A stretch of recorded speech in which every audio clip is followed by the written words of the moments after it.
Hi class, in this lecture we are going to talk about methods, which is chapter 5 or your textbook. Please read the chapter before you watch this video. So here is some program. We already saw this program before or something very similar. It is a program called named class 104. You can see here main method, header, and you can see here some print statements. It prints hello world, then it calculates some square root, reads user's input, in particular name,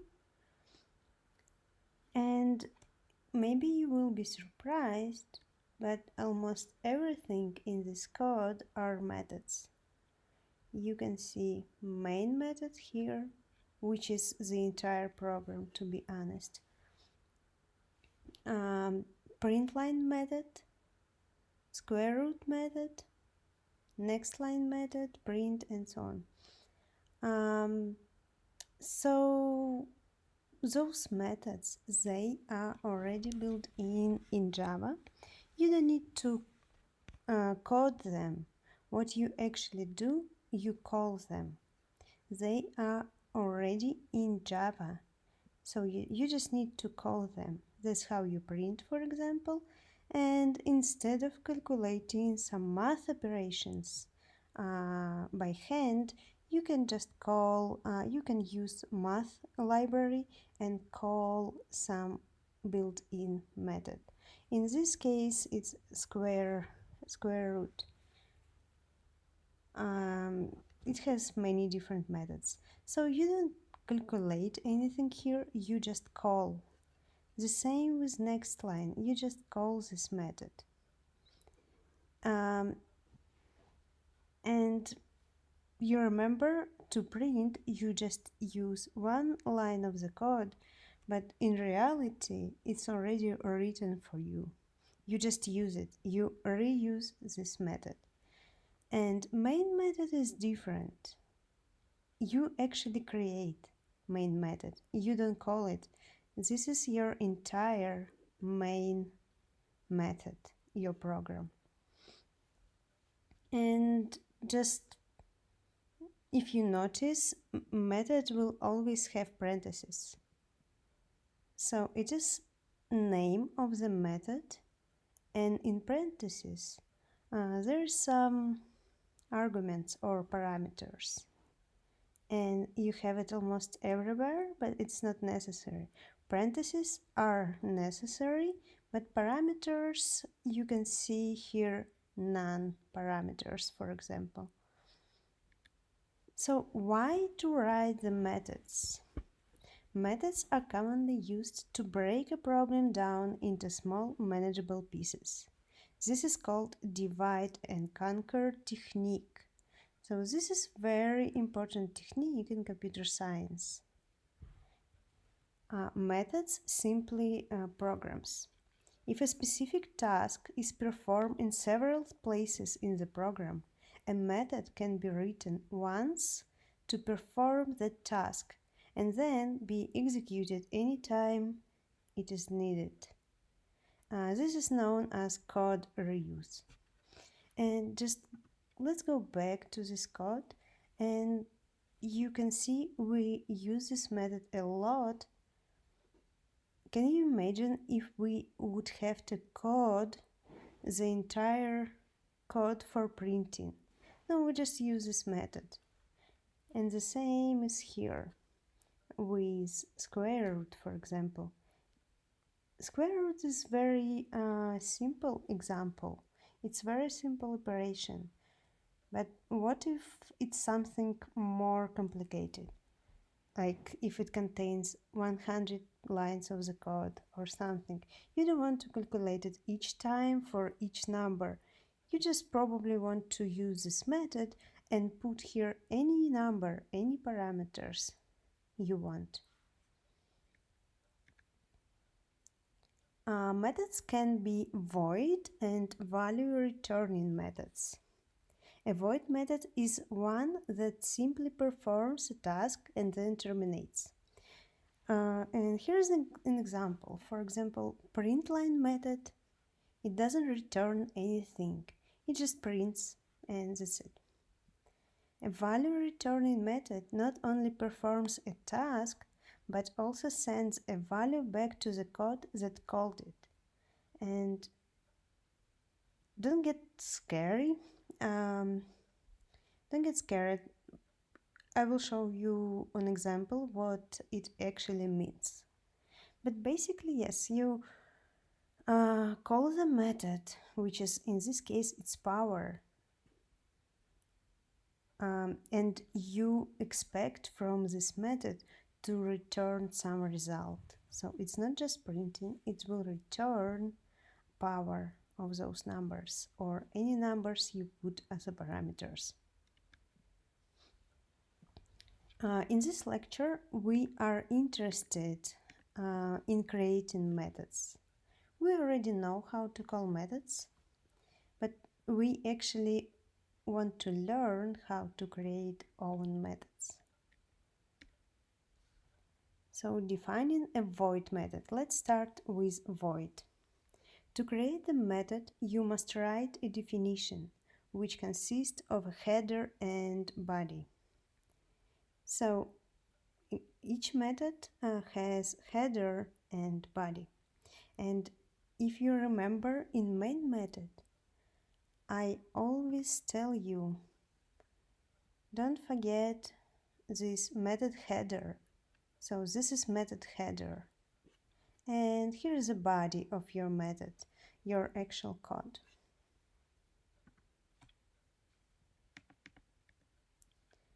The method header, which appears at the beginning of a method definition, lists several important things about the method, including the name. The method body is a collection of statements that are performed when the method is executed. It's actually your program or your code, your operations. Let's take a look.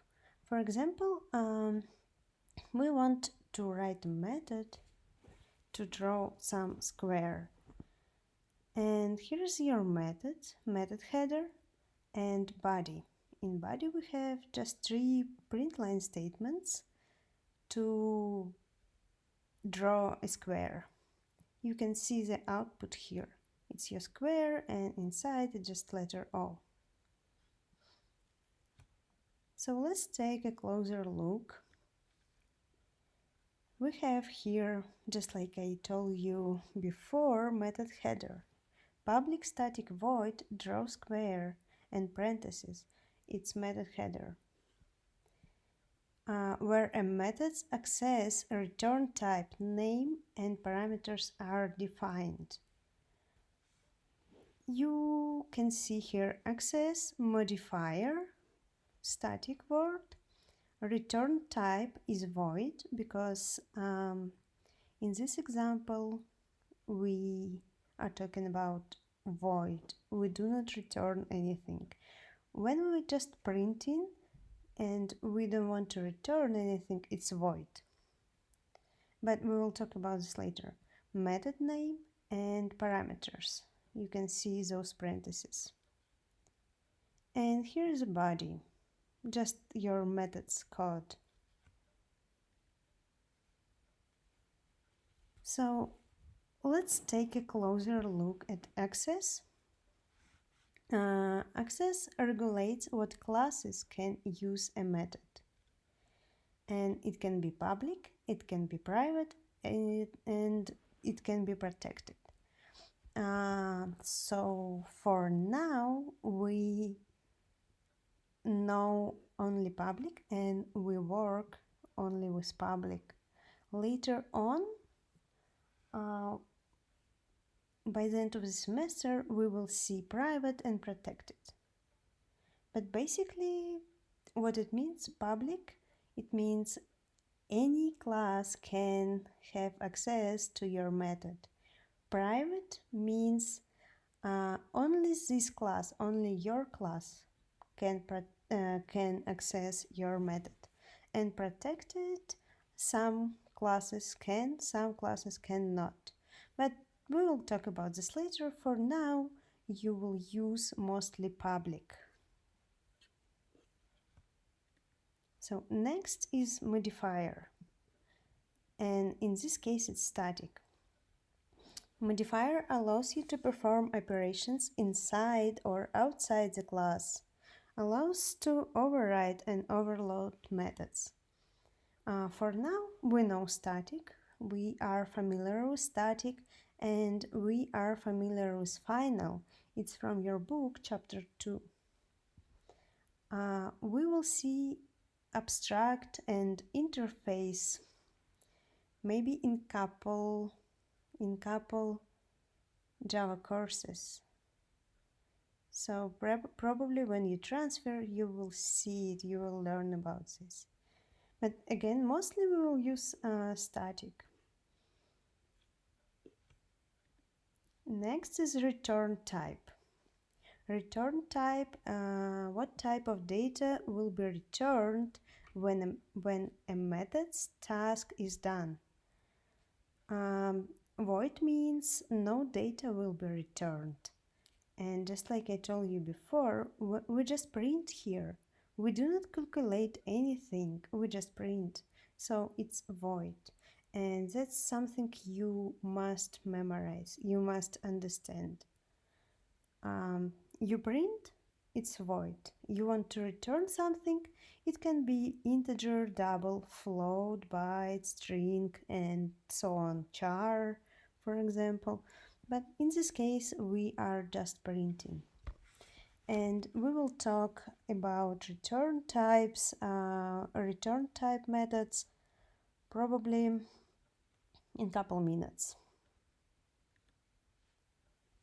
And of course, method name. Just notice it starts with lowercase. It's very important. You can read here more description, more suggestions how you actually name your method, but basically it's very similar when you name your variable. But I would say in addition, it's a very good idea to have some verb here because it will indicate what exactly you are doing with what your method is doing. Draw square, it's very clear.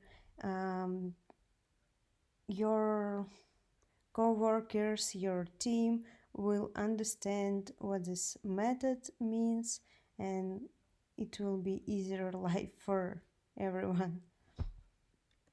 And next, parameters. Parameters are variables that a method uses to accomplish its task. In this case, we don't have any parameters listed because we are not using any parameters. But in later examples, I will show you how to use parameters. And actually, if we go back a little bit, for example, here you can see parameter 16. That's what you want to use, that's what you want to calculate.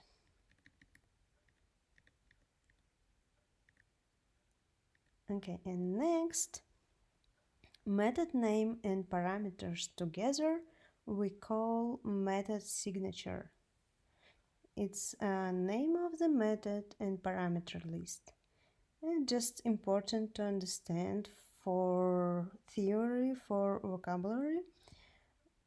So method signature. And to summarize it, methods are defined by their body and header. So method consists of body and header. A method header contains information about a method access, return type, name, parameters, and actually modifiers, which is static. Method signatures are a combination of the method's name and parameter list. A method signature is used to identify methods.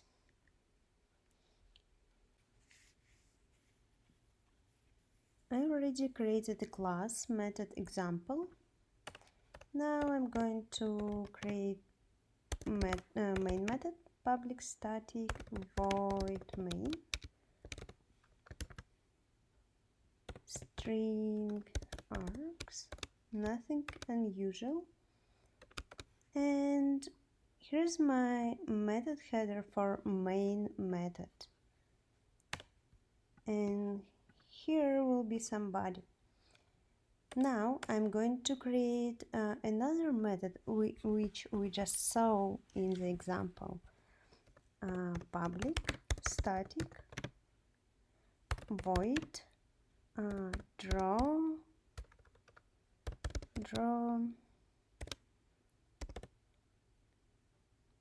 square with no parameters.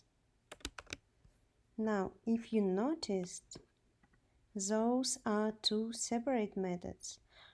Never put your method inside main method. It will be wrong. Never do this.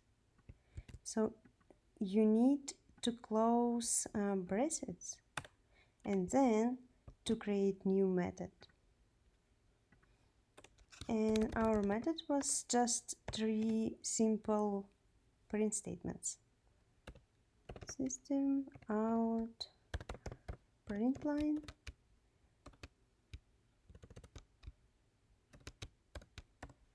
the first one, second one, and third one. That's how our method looks like this. So now, if I compile and run it, nothing is going to happen. You can see nothing happened. I mean, it compiled, it ran, but nothing happened. Why? Because I never call this method. I need to call this method inside my main method. Remember how we called some other methods? For example, how we print. We print in main method, right? So in this case, I just call this method. So I compile, run, and we got the square. So let's take a closer look how it actually works, call methods in Java or method calls. So a method executes when it's called. The main method is automatically called when a program starts. When you compile and run, it's calling your main method automatically. But other methods are executed by method call statements. Method call statement is draw square, and it has to be inside main method. Notice that the method modifiers and the void return type are not written in the method call statement. Those are only written in the method header. What it means, if you notice, I didn't put here anything like public, static. No, it's just for header. What you need to specify, it's a method signature, which is name of the method and parameters. In this case, we do not have any parameters. So how you can use it also? How you can reuse it? Let's say you want to draw 3 square, not just one. You call this method again and then again. Of course, it's all inside main method. You can see it's main method. And this is separate method, right? And this is entire program. So, okay, 3 times I compile, I run it, and we can see I got 3 squares. Of course,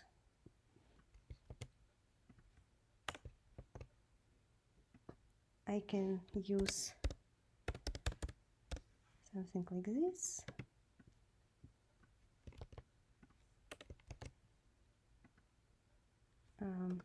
Two, no, it's 3 and 2. Compile, run, and we can see the first square, square 2, and square 3. You see, I don't need to write, I don't need to program, I don't need to code those lines again and again. I just call this method as many times I want, or with any parameters I want, and I get the result. Of course, I can go even further. Since we know the loops, I can use for loop, which will start at 0 and end at 3 and update by 1. And inside this for loop, I call my method. I compile, run, and you can see I got 3 squares. Maybe 3 is not big deal for you. How about 50? This for sure you don't want to write code for each of them, right? That's how it's very simple to reuse it.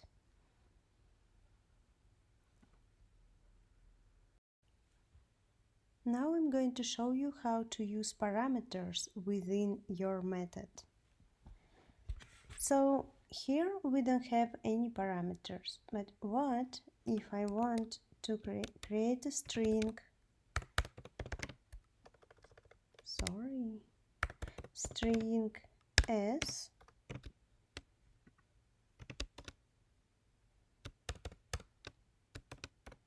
like this,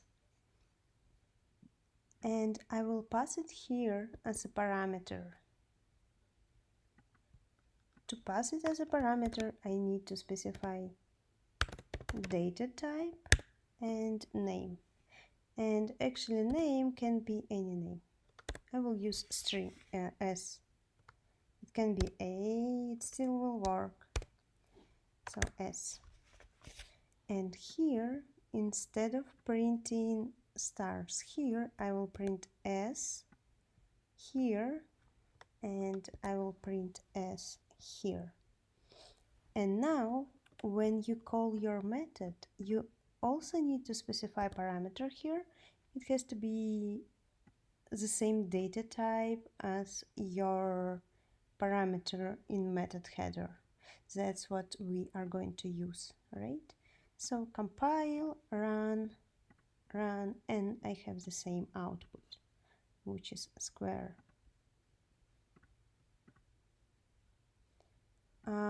Let's say I changed my mind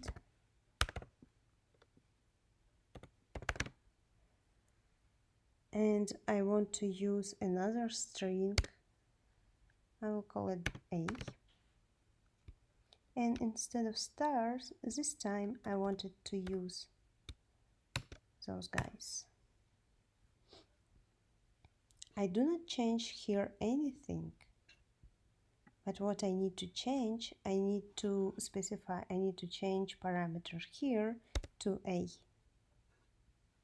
Because I want to use string a this time, not s. So I compile it and run it. And you can see now it looks different. Probably I want to change something to this. Let's see.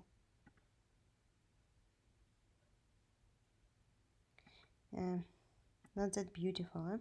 So anyway, what you just noticed, you have just one method, but you can use it with different parameters. I can create another one, string b, and put there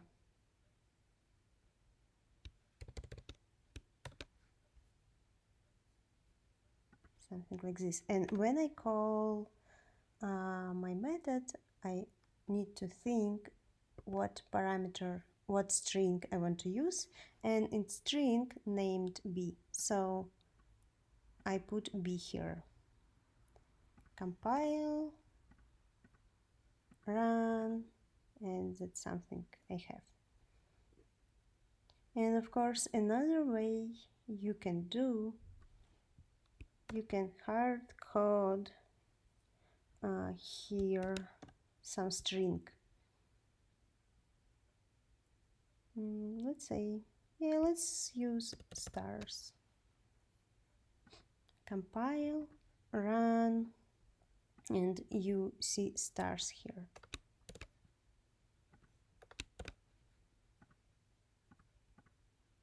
So what actually happens here, you can create parameter, or you can create your variable and you can pass it as a parameter, or you can put it just here directly.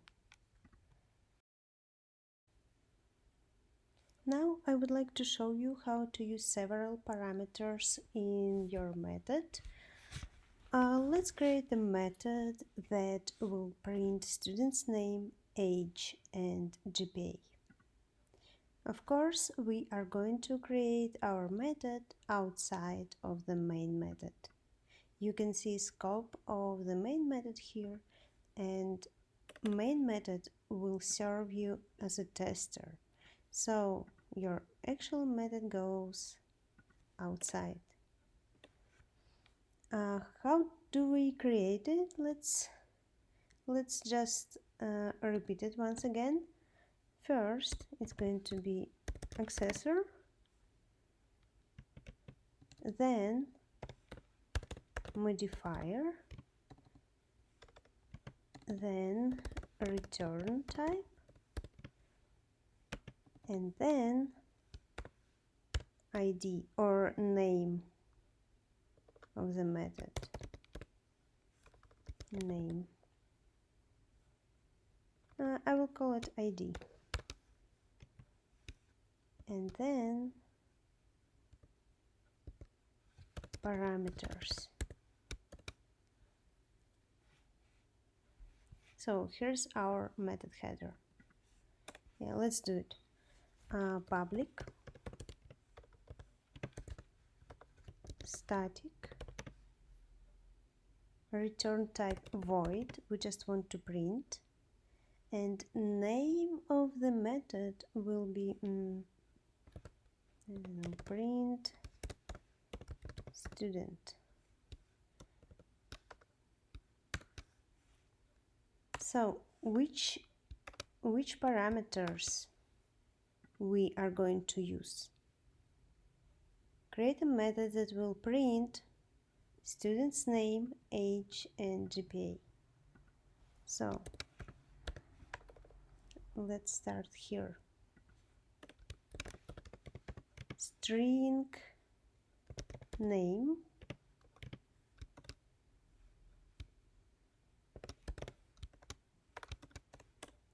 then I'm going to create variable age, which is integer age,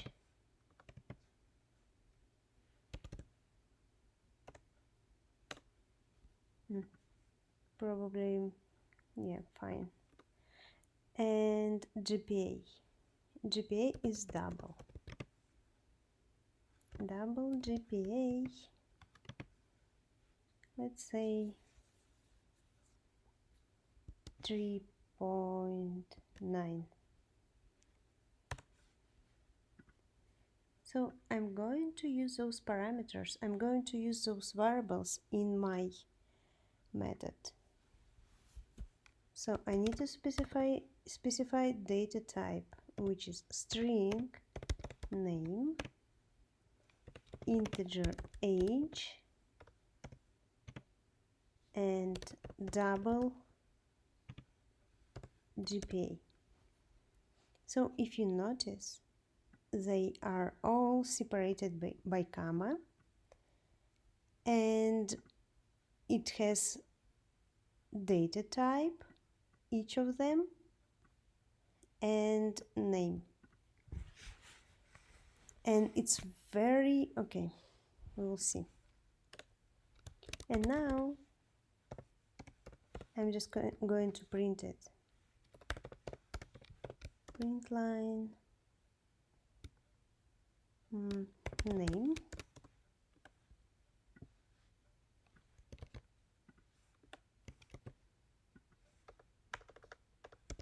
age,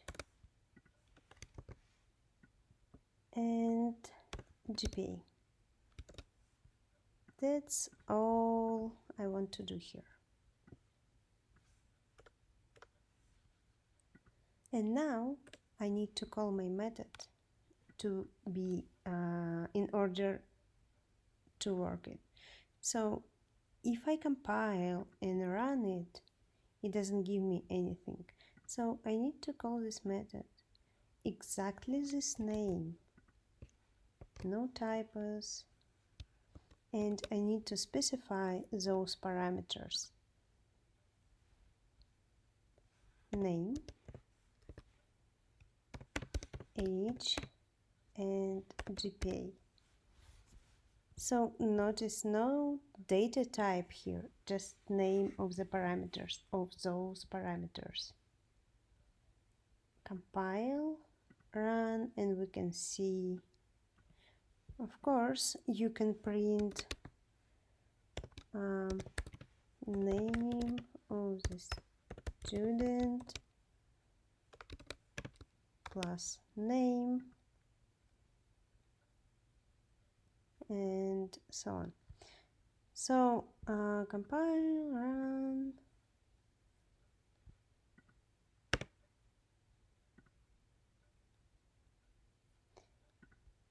So what's important here? If you change the order of parameters, for example, age, name, or GPA, and name, Java is going to complain.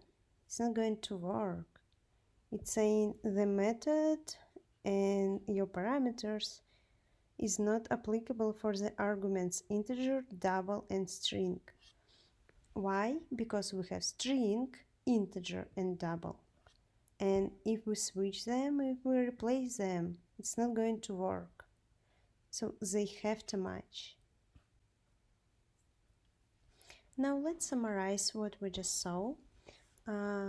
Values that are sent into a method are called arguments. And we can see here hello or 4 and 3, those are arguments.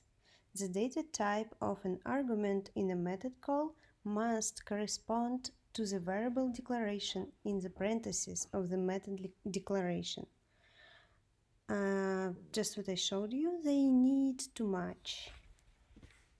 And not just number of arguments, but also the order is very important. The parameter is a variable that holds the value being passed into a method.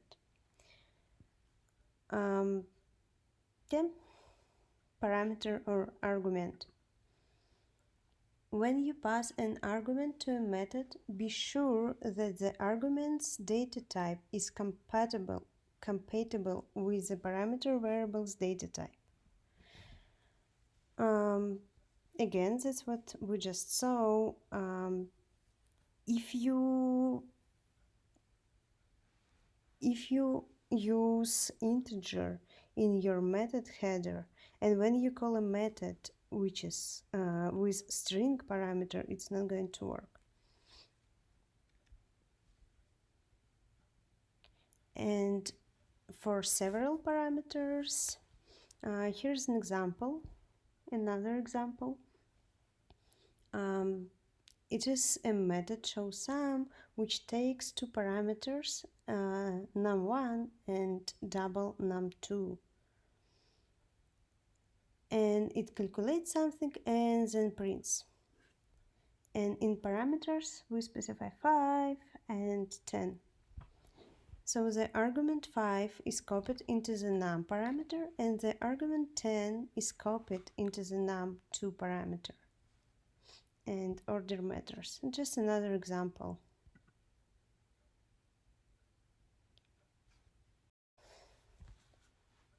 Data can be passed into a method by way of the parameter variables.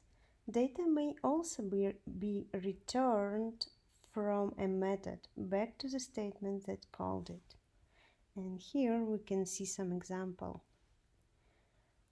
Two integers 4 and 3 are passed into the power method.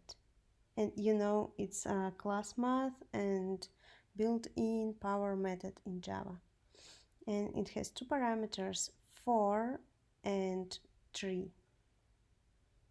The double value 64 is returned from the method and assigned to the num variable. So you create a variable double num and you assign the result of your method to the num. Let's see another example. So we have a method here, public static integer sum, or actually let's code it. So create a method that will take an integer x and integer y as the parameters and will return a sum of those two values. And be careful here, I'm not asking to print anything, I'm asking to return. And that's how we know it's not going to be void data type. It's going to be what data type? Integer plus integer is integer. So let's see.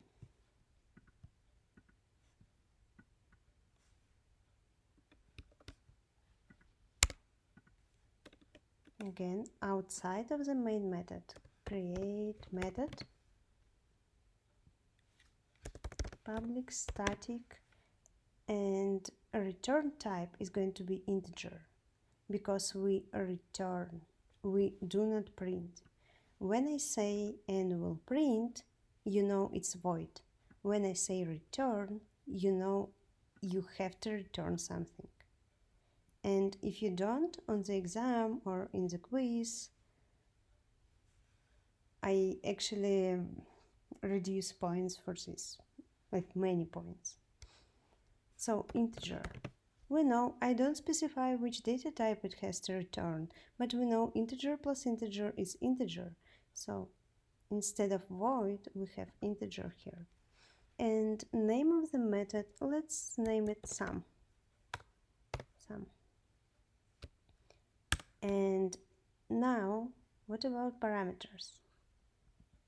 We'll take an integer x and integer y as parameters. So integer x, comma, integer y. And here's going to be your method. So now, the second important part here. You see, you are going to return something. It means you need to create this variable. You need to initialize this variable. Let's say integer result, and I assign 0 to. And now we can calculate result equals x plus y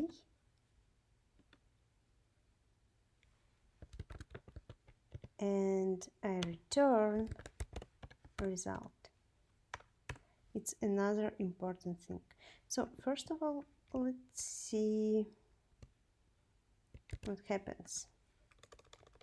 You created a method here with parameters and integer as a return type. You create the variable you want to return and you return it. Now, if you compile and run the program, it's going to work. It's not going to give you any error just because you have declared integer and you return something. Now, if you do not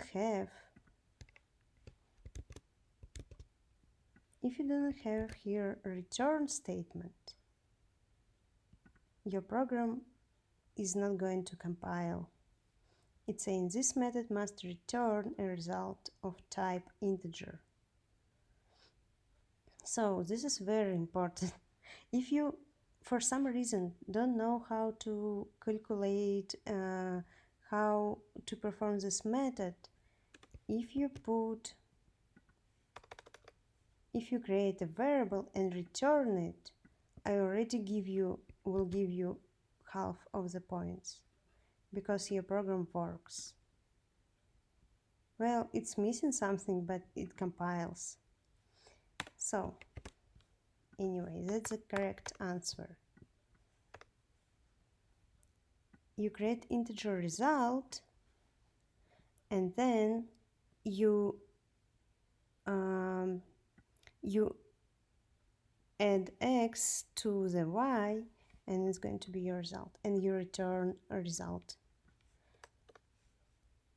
So you would think, when you call this method, the name of the method sum, let's create integers first. Integer x, let's say 3, and integer y equals 2. Well, not equals. And normally, without method, you would do something like integer z equals x plus y. But we're not interested in this, right? So I will just comment it out. So you would think that when you call some method with parameters x and y, it's going to work. Let's see. Compile, it compiles. Run, it runs, very good. But nothing happens. Why? Just try to think why. I have an answer. I don't have anywhere here any print statement. And I return integer. So what I can do? Do I have to put here any print statement? No. You would do something like this. Integer z equals sum with parameters. And now you can just print z. Compile, run, and it's 5. The sum is plus z. Of course, you can go further and say the sum of x plus, okay, and z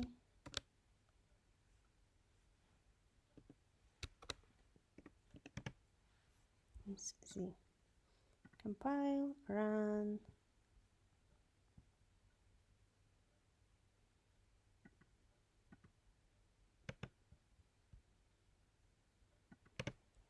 compile, run, and it's our, oh, it's y, sorry, y. So anyway, it was one way. What else you could do here?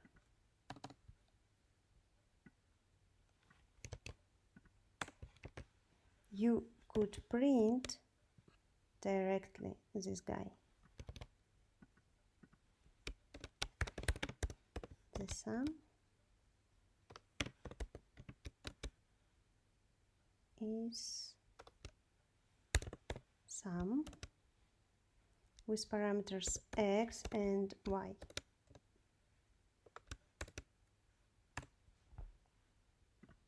Compile, run, and it's here.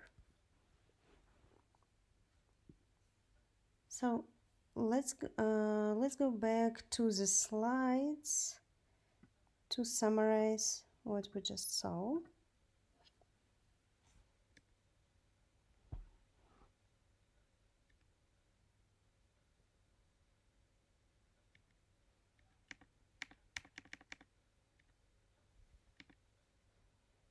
So especially this part is important. A local variable is declared inside a method and is not accessible to statements outside the method unless you return it, right? So for example, you can have many different methods here. Let's say instead of sum, you would have some subtraction, x minus y, and return a result.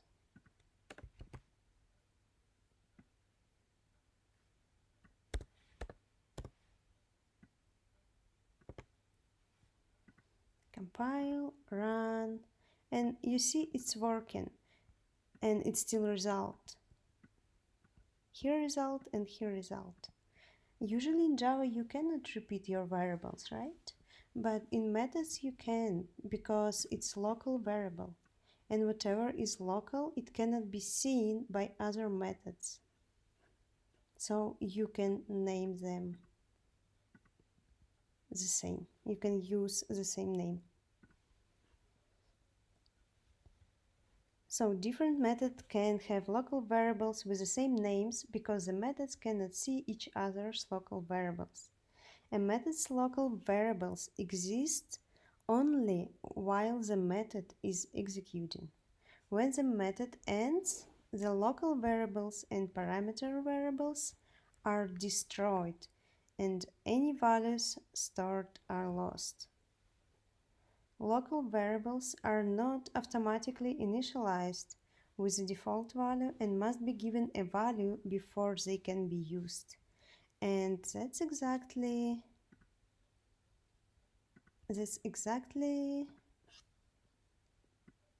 why we assign initialize with 0 here.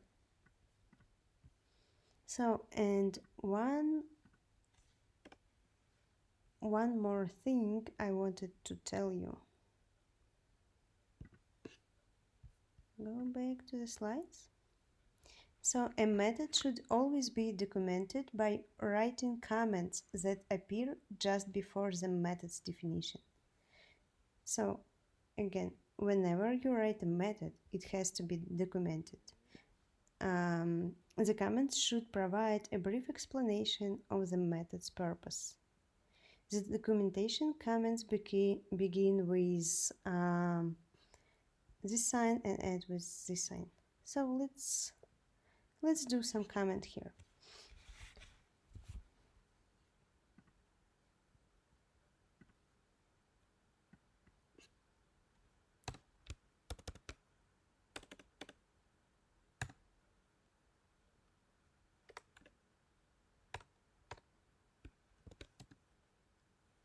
So here, exactly where are you going to create your comments.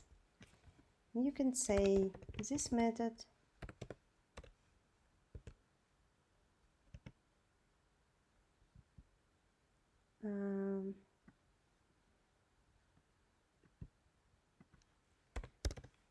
calculates sum of two integers. And now, pay attention, add param, and that's where you specify your first parameter, param x, and you can add some description. For example, is a positive integer. Here you list your second parameter, param y. So this is like keyword, param, add param.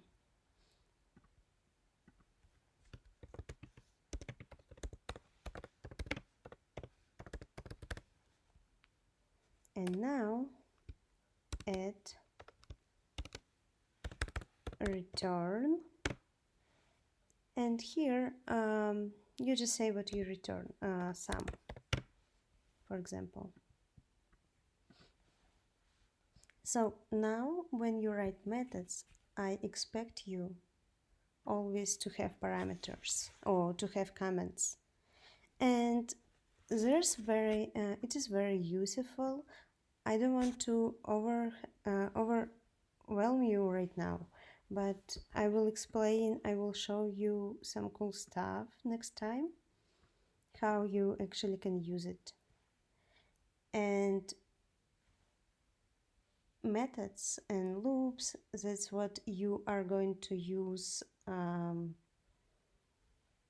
for the rest of your life. And of course, those documentation. So it's very important. And I think I showed you everything. Maybe the only thing, of course, inside method you can use for loops too. For integer I,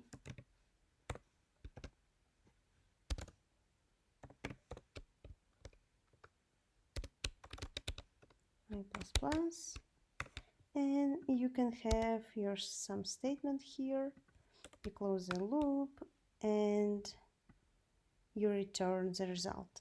You can have also here some if statement or anything you want.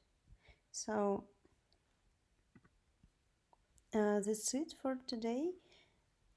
If you have any questions about this, let me know. And soon we will have office hours where we can practice more. I will post the time and link later on. Let me know if you have any questions.